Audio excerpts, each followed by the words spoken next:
સો hey guys, good afternoon. ફરીથી એકવાર Shri excellence એકેડમીમાં આપ સૌનું હાર્દિક સ્વાગત છે. હું છું રાજ ત્રિવેદી, તમારો બાયોલોજીનો મેન્ટર અને તમારો બેસ્ટ ફ્રેન્ડ. તો તમને બધાને સૌપ્રથમ દિવાળીની હાર્દિક શુભકામનાઓ જે જતી રહી છે, પરંતુ મારા વતી, મારા તરફથી અને મારા પરિવારજનો તરફથી તમને બધાને દિવાળી અને નવા વર્ષની ખૂબ ખૂબ હાર્દિક શુભકામનાઓ અને શુભેચ્છાઓ. ઓકે જી, તો બેસિકલી હવે જે આજનો હું એક લેક્ચરનો વિડીયો લઈને આવી ગયો છું. જોઈ શકો છો તમે હેડલાઇન અહીંયા, જૈવિક વર્ગીકરણ, બાયોલોજિકલ ક્લાસિફિકેશન. આ ચેપ્ટર હું તમને ભણાવવાનો છું નીટ લેવલ ઉપર. હવે બધી એક્ઝામમાં એક જ થઈ ગઈ છે. નીટ હોય, એમ્સ હોય, એએફએમસી હોય, જીમ્પર હોય, દરેક ક્ષેત્ર માટે એક જ એક્ઝામ રહેશે. એ હશે તમારી નીટ. તો 720 માર્ક્સનું જે પેપર હશે એમાંથી તમે જે પણ સ્કોર કરશો એના આધારે તમને અલગ અલગ સંસ્થાઓ જે છે, તમારી એમ્સ છે, ઓકે, એવી જ રીતે તમારી એએફએમસી છે અથવા તમારી જીમ્પર છે, તો એમાં તમને એડમિશન મળશે. તો મારે તમને આજે હવે ધોરણ 11 સાયન્સના વિદ્યાર્થીઓ તથા મારા 12થના ફ્યુચર ડોક્ટર્સને હું ભણાવવાનો છું જૈવિક વર્ગીકરણ, બાયોલોજિકલ ક્લાસિફિકેશન. હવે વર્ગીકરણ કરવાની જરૂરિયાત શું કામ પડે છે, આપણે શું કામ વર્ગીકરણ કરવું જોઈએ અને વર્ગીકરણનું મહત્વ શું છે, તો એને આપણે આ ચેપ્ટરમાં ધીમે ધીમે જાણીશું. બેસિકલી એક નાનકડા એક્ઝામ્પલથી તમને સમજાવવાનો પ્રયત્ન કરીશ કે સમજો તમારા ઘરમાં અલગ અલગ વસ્તુઓ તમે માર્કેટમાંથી લઈને આવ્યા.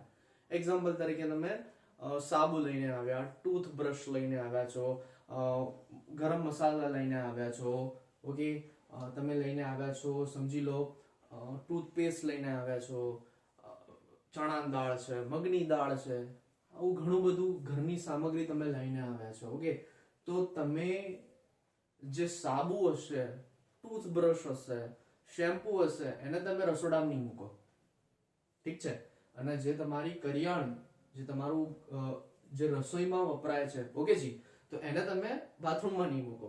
તો એક બેસિક આઈડિયા, આ તમે જીવનમાં તમે પોતે જ રોજબરોજની ક્રિયાઓમાં વર્ગીકરણ કરતા જ હો છો વસ્તુનું. આ વસ્તુ યાદ રાખો, તમે પોતે જ ડેલી લાઈફમાં વર્ગીકરણ કરતા જ હોય છો. જેમ કે તમારા બાયોલોજીની બુક્સ છે તો બાયોલોજીનો એક ખાનું હશે, તમારી ફિઝિક્સની બુક્સ છે તો ત્યાં ફિઝિક્સના બુક્સનું એક ખાનું હશે, કેમિસ્ટ્રી છે તો ત્યાં કેમિસ્ટ્રીના બુક્સનું એક ખાનું હશે. તો તમે પણ ડેલી જીવનની જે જરૂરિયાત છે તમારી જીવનમાં જે તમે ઉપયોગમાં વર્ગીકરણને લો જ છો, તો એવી જ રીતે આખું સજીવ છે એકદમ અદ્ભુત છે અને અદ્ભુત સજીવોથી આ વિશ્વ બનેલું છે. માટે એમનું પણ ક્લાસિફિકેશન કરવું બહુ જ અગત્યનું બની જાય છે. ઓકે જી, તો બાયોલોજિકલ ક્લાસિફિકેશનમાં આપણે જો વ્યાખ્યા જોવી હોય, એની સમજવી હોય, તો વ્યાખ્યા એવું છે કે સજીવોને તેમની સામ્યતા અને તેમાં રહેલી ભિન્નતાને આધારે નાના મોટા જૂથોમાં વર્ગીકૃત કરવાની પદ્ધતિ, એને કહેવાય વર્ગીકરણ અથવા વહેંચવાની પદ્ધતિ. હું અહીંયા લખું છું કે સજીવોને સામ્યતા અને તેમાં રહેલી ભિન્નતા. શું? સજીવોને સામ્યતા અને તેમાં રહેલી ભિન્નતાને આધારે નાના મોટા જૂથોમાં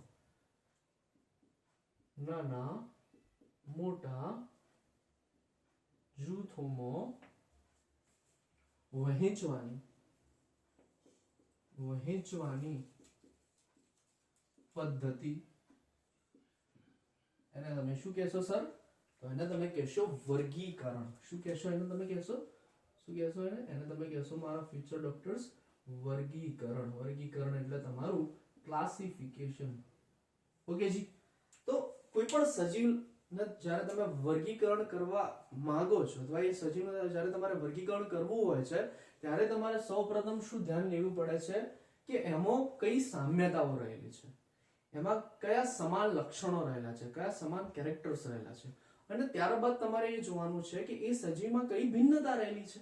તો સામ્યતા અને ભિન્નતા બંનેને એક સરખા પ્રમાણમાં તમારે ન્યાય આપીને સજીવને અલગ અલગ નાના મોટા જૂથમાં વહેંચણી કરવાની છે. બસ, તો આ જે તમે નાના મોટા ગ્રુપમાં વહેંચણી કરી એને તો કહેવામાં આવે છે વર્ગીકરણ. કેટલું સિમ્પલ છે. ઓકે, તો આઈ હોપ કે આવડી જવું જોઈએ.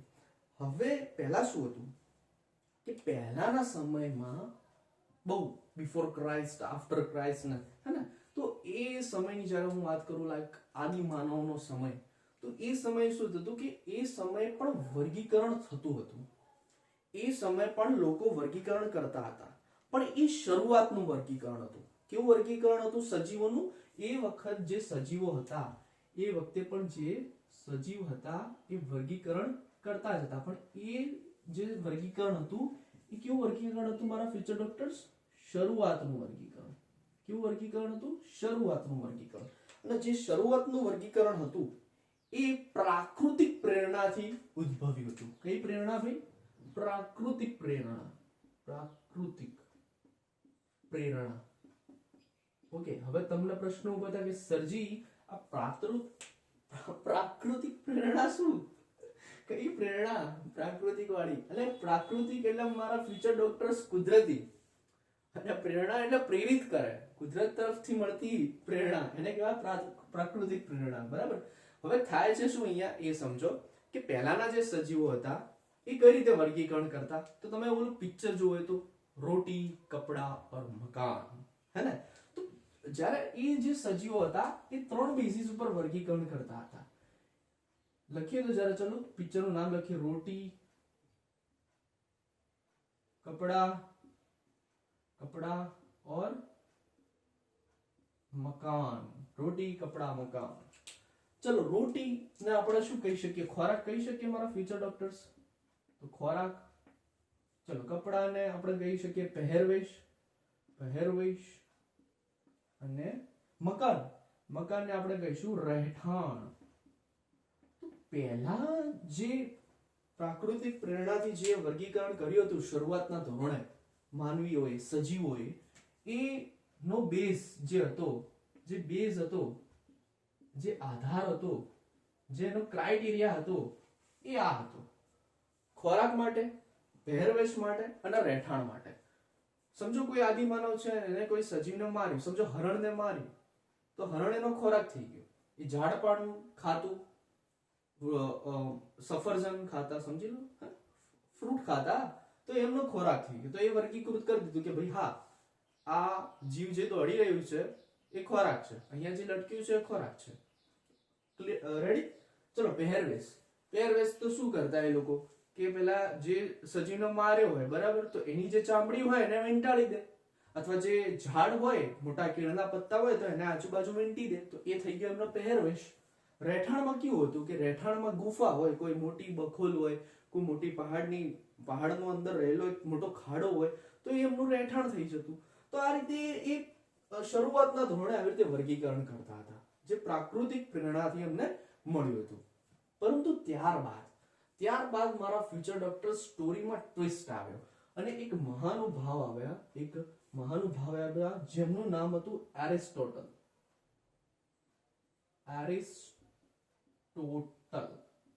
શું નામ હતું એમનું મારા ફ્યુચર ડોક્ટર્સ?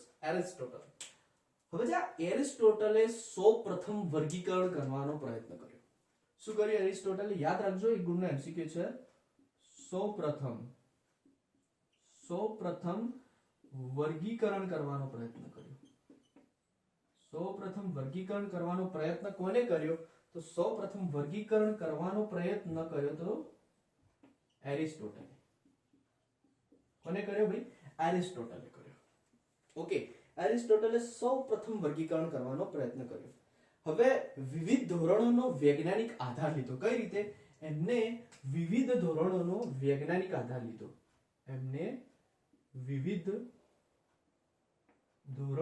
શું લીધો ભાઈ? વૈજ્ઞાનિક આધાર લીધો. ફરીથી કહું છું કે સૌપ્રથમ વર્ગીકરણ કરવાનો પ્રયત્ન કોને કર્યો? એરિસ્ટોટલે કર્યો હતો. કઈ રીતે? તો એમને સૌપ્રથમ વિવિધ ધોરણે વૈજ્ઞાનિક આધાર લીધો. શું લીધો? આધાર લીધો મારા ફ્યુચર ડોક્ટર્સ. અને ત્યારબાદ આ વિવિધ ધોરણે લીધા વૈજ્ઞાનિક આધાર પરથી તેમને પોતાની રીતે એક વર્ગીકરણ આપ્યું. પોતાની રીતે શું કર્યું બેટાજી? વર્ગીકરણ કર્યું. હવે એરિસ્ટોટલે સૌ પ્રથમવાર વર્ગીકરણ કર્યું, માટે એમને ફાધર ઓફ બાયોલોજી એન્ડ ઝૂઓલોજી તરીકે ઓળખવામાં આવે છે. યાદ રાખજો, એક ગુણનો ક્વેશ્ચન છે. એરિસ્ટોટલ શું છે? એરિસ્ટોટલ એ father of biology and zoology. Okay, જો હવે પ્રશ્ન ઉભો થાય યાદ કઈ રીતે રાખશો તો હું કહી દઉં. જો એરિસ્ટોટલ ટોટલ. હવે બાયોલોજી છે તો બાયોલોજી શેનું બનેલું છે? તો બેટાજી બાયોલોજી બનેલું છે બોટની અને ઝૂઓલોજી. બરાબર, બોટની અને ઝૂઓલોજી નું એટલે શું? ટોટલ બાયોલોજી ના પિતા છે આ ટોટલ બાયોલોજી ના પિતા એરિસ્ટોટલ. ટોટલ આખા બાયોલોજી ના પિતા કોણ? તો એરિસ્ટોટલ. અને જોડે જોડે શેના પિતા છે? ઝૂઓલોજી ના, કારણ કે એમના ઝૂઓલોજી ના ફિલ્ડમાં આગળ વધારે કાર્ય કર્યું છે એના માટે. તો આ થઈ ગયા ફાધર ઓફ બાયોલોજી એન્ડ ઝૂઓલોજી તમારા. એના પછી એમને કહેવામાં આવે છે father of older system of classification. યાદ રાખજો, અહીંયા લખું છું, અહીંયા father of older system of classification. Father of older system of classification.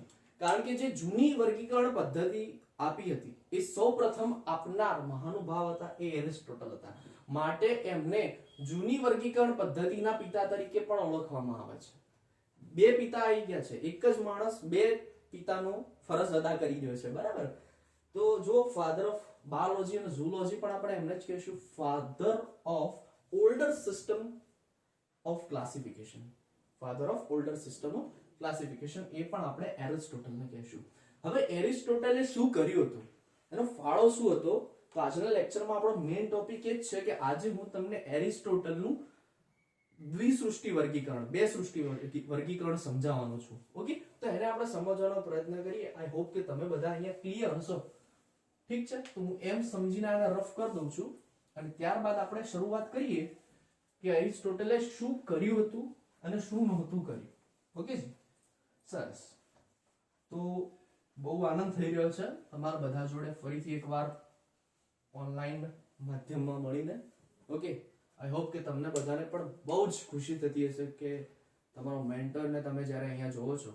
આવી જ રીતે પ્રેમ આપતા રહો યાર, બહુ જરૂર છે તમારા પ્રેમ અને સપોર્ટની. તો એવી જ રીતે જુઓ, સમજવાનો પ્રયત્ન કરીએ એરિસ્ટોટલે શું કર્યું મારા ફ્યુચર ડોક્ટર્સ. ધ્યાન અહીંયા રાખજો.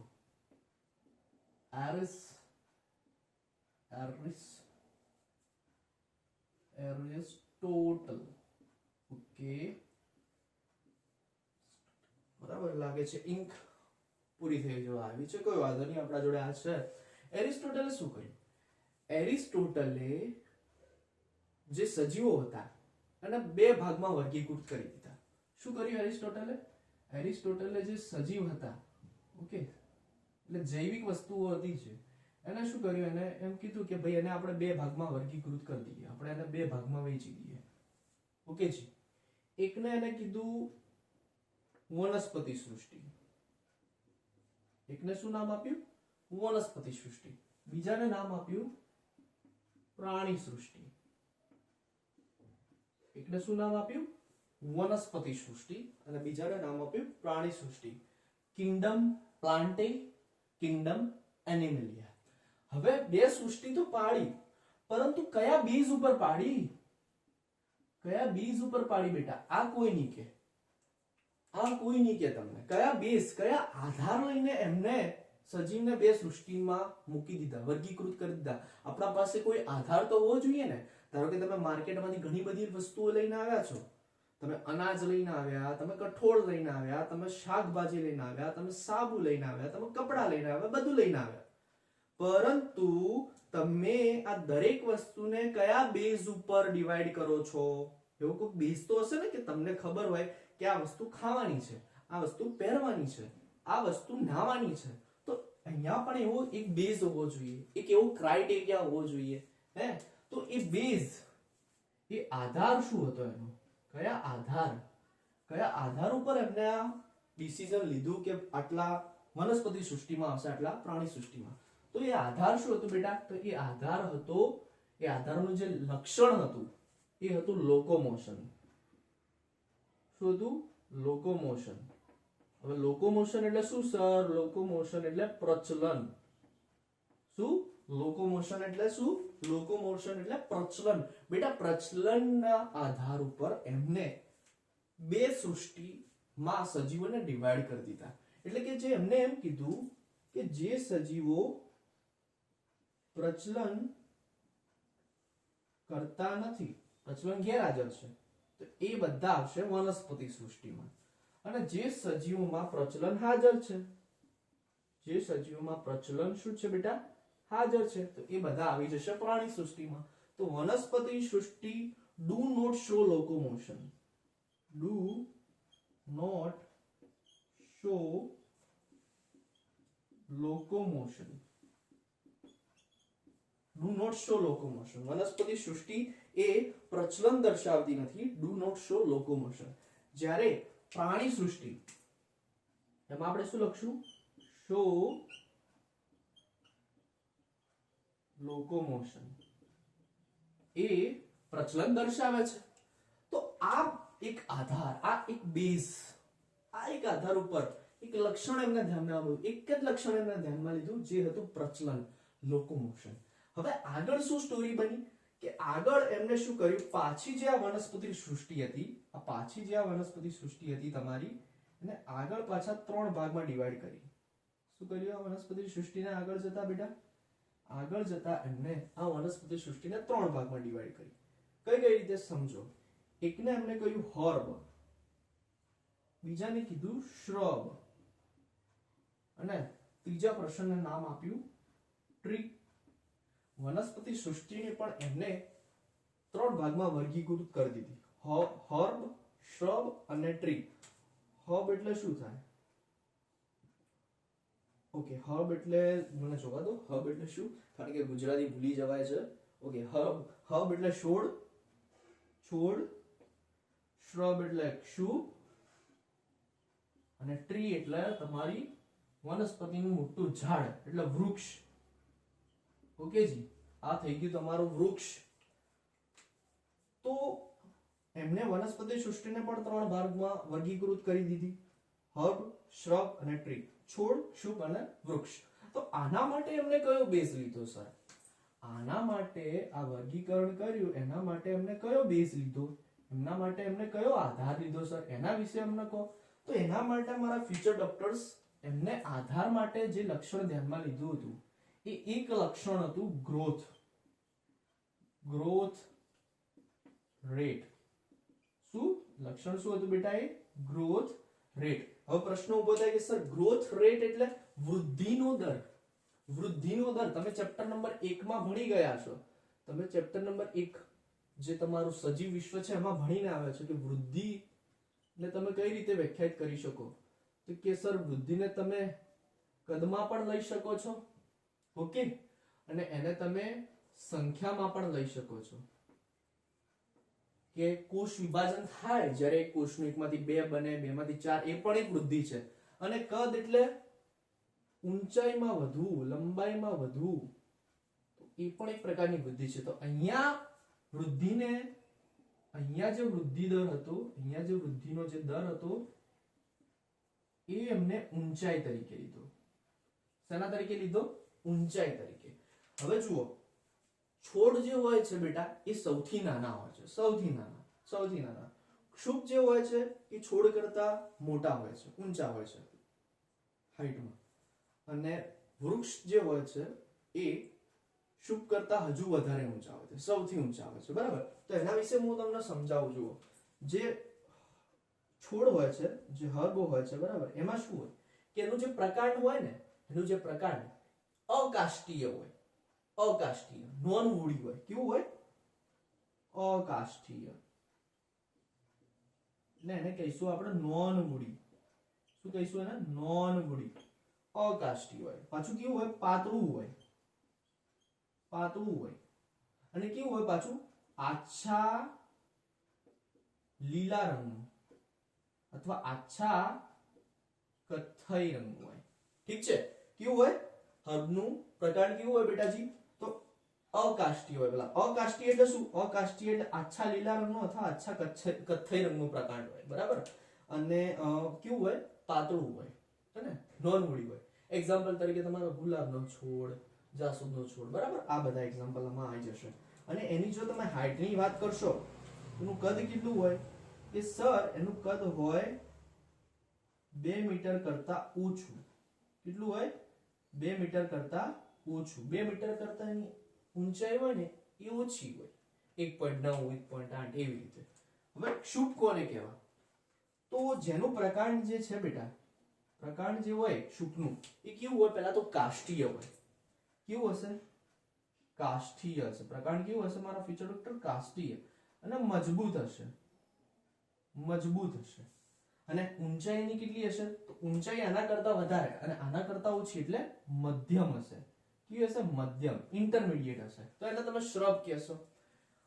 વાત કરો છો જ્યારે તમે ટ્રીની, વૃક્ષની, તો વૃક્ષનું જે પ્રકાંડ હોય છે એ જાડું હોય છે. કેવું હોય છે? જાડું હોય છે. એનો ઘર્ત એરિયા, વ્યાસ તમે જુઓ, વડલાનું વડ જે છે, વડ દાદા, એનું ઝાડ તમે જુઓ, અથવા લીમડો જુઓ, આંબો જુઓ, તો ઘર્તમાં કેટલું વધેલું હોય? તો જાડાઈ હોય છે એની, જાડું હોય છે, સખત હોય છે, બરાબર, મજબૂત હોય છે. ઓકે. બીજું કેવું હોય છે? કાષ્ઠીય હોય છે.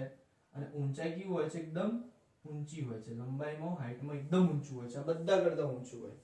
તો આ રીતે એમને ક્લાસિફિકેશન આપ્યું હતું વનસ્પતિ સૃષ્ટિનું. કયો બેઝ આધાર શું લીધો એમને વનસ્પતિ સૃષ્ટિમાં? વૃદ્ધિ દર, ગ્રોથ રેટ, જેમાં એમને ઊંચાઈ ને ધ્યાનમાં લીધી. એવી જ રીતે બેટાજી એમને પ્રાણી સૃષ્ટિમાં પણ વર્ગીકરણ આપ્યું. હવે પ્રાણી સૃષ્ટિમાં એમને વર્ગીકરણ આપ્યું, ઓકે, તો એમાં પણ એમને એક આધાર જોઈતો હતો. તો એમાં જે એમને બેઝ વાપર્યો, એમાં જે એમને આધાર લીધો, એ આધાર હતો રુધિરનો રંગ. એ આધાર શું હતો બેટા? એ આધાર હતો, એ લક્ષણ હતું રુધિરનું રંગ. અથવા કેવું હોય તો બીજું કેવું હોય તો આરબીસી ની હાજરી. શું?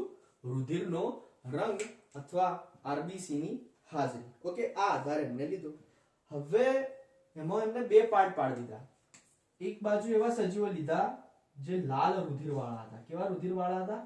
લાલ રુધિર વાળા હતા. એક સજીવો એવા લીધા જે લાલ રુધિર વાળા હતા. એક સજીવો એવા હતા જે લાલ રુધિર વગરના હતા. લાલ રુધિર વગરના. હવે તમને ખબર છે કે કોઈ પણ સજીવમાં રુધિર લાલ રંગનું હોય તો કોના કારણે હોય? રક્તકણના કારણે. રક્તકણમાં શું આવેલું હોય? હિમોગ્લોબિન આવેલું હોય. હિમોગ્લોબિન રક્તકણમાં હાજર હોવાથી રુધિરનો રંગ એ સજીવમાં લાલ રંગનો હોય છે. ઠીક છે, તો લાલ રંગનું રુધિર હોય તો એના મીનિંગ શું? તો અહીંયા આરબીસી, આરબીસી એ શું હશે? આરબીસી શું હશે બેટા? હાજર હશે. અને યાર રુધિર લાલ રંગનું નથી તો અહીંયા આરબીસી શું હશે? અહીંયા આરબીસી હશે રેડ બ્લડ ક્રોપર સેલ્સ, એ ગેરહાજર હશે. ઓકે, જો આરબીસી હાજર હોય તો એવા સજીવને કહેવાય ઇનાઇમા.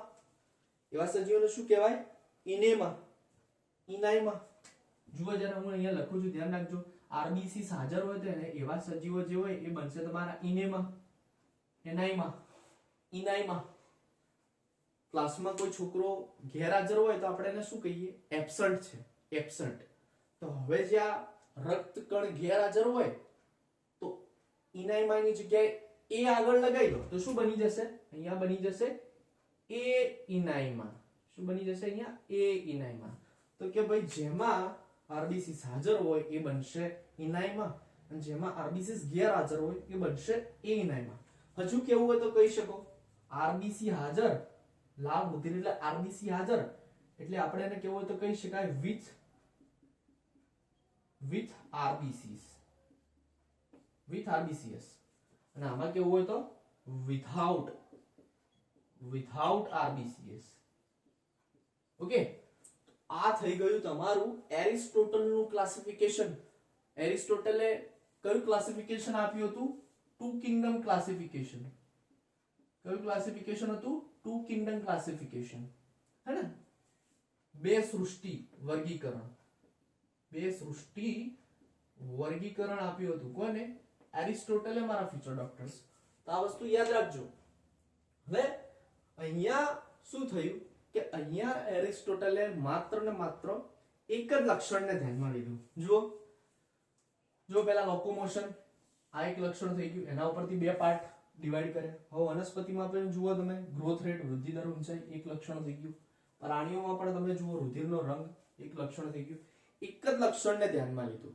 એટલે આવું વર્ગીકરણ હોય ને બેટા, એને વૈજ્ઞાનિક વર્ગીકરણ ના કહેવાય, આને કહેવાય કૃત્રિમ વર્ગીકરણ. આને શું કહેવાય? કૃત્રિમ વર્ગીકરણ. તો એરિસ્ટોટલે કેવું વર્ગીકરણ કર્યું હતું? કૃત્રિમ વર્ગીકરણ કર્યું હતું. કેવું વર્ગીકરણ કર્યું હતું?